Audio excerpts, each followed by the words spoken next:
자, 과연 그렇다면 이제 김호중 씨가 구속돼서 검찰 수사를 받고 기소가 될 텐데 얼마나 형량을 받게 될지 그게 관심사입니다. 장윤비 변호사님. 네. 자, 이 세 가지 혐의가 현재 적용이 돼 있는데 각각 이게 어떻게 적용이 되면 징역 또는 뭐 집행유예 어떻게 예상이 됩니까? 일단 특가법상 도주치상은 본인이 교통사고를 내서 상대방을 좀 다치게 했다는 인식이 있음에도 불구하고 그 현장을 이탈하면 우리 흔히 말하는 뺑소니입니다. 네. 굉장히 이 기소율도 높고요. 이 실형이 나오는 비율도 비교적 높은 범죄 혐의다라고 보시면 되겠고, 위험운전 치상죄는 지금 음주운전으로 의유를 하기가 어렵다 보니까 음주운전 치상죄를 넣은 건데요.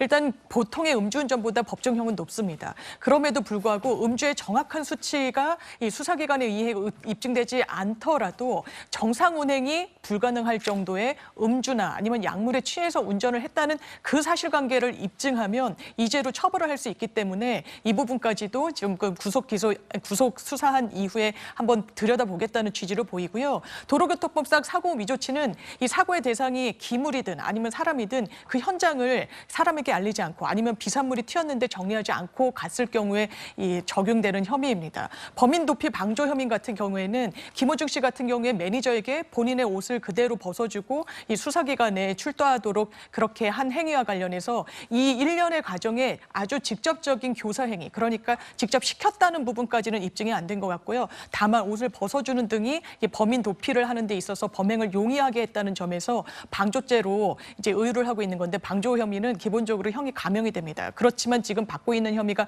여러 가지이기 때문에 기소가 된 이후에는 실형 선고 가능성이 비교적 높다라고 봐야 될 겁니다. 예, 정 변호사님. 그럼 실형은 몇 년까지 가능하고요? 혹시 이것이 뭐 벌금형 또는 집행유예 나올 가능성도 혹시 있는 겁니까? 일단은 보면요, 도로교통법상의 사고 미조치는 5년 이하 징역이고요.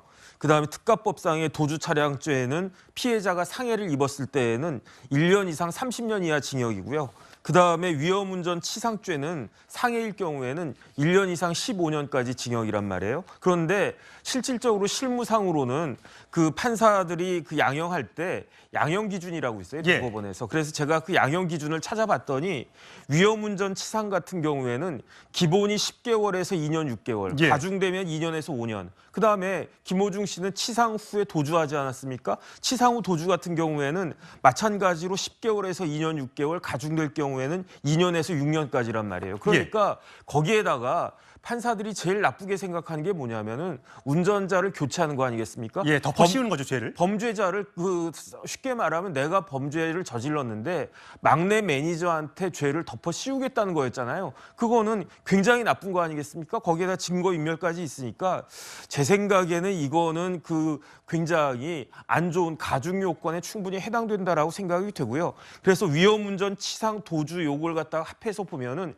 양형 기준에 따를 때 6년까지 가능한데 제 생각엔 한 3, 4년 정도 실형이 나올 가능성이 높아 보인다라고 생각이 됩니다. 예, 3, 4년의 실형을 정혁진 변호사님은 예상을 하셨습니다. 자, 여러 가지 논란들이 계속되고 있는데 검찰 수사 또 이제 음주운전 혐의도 적용을 할 예정이라고 하는데 수사 결과 검찰 조사 계속해서 지켜보도록 하겠습니다.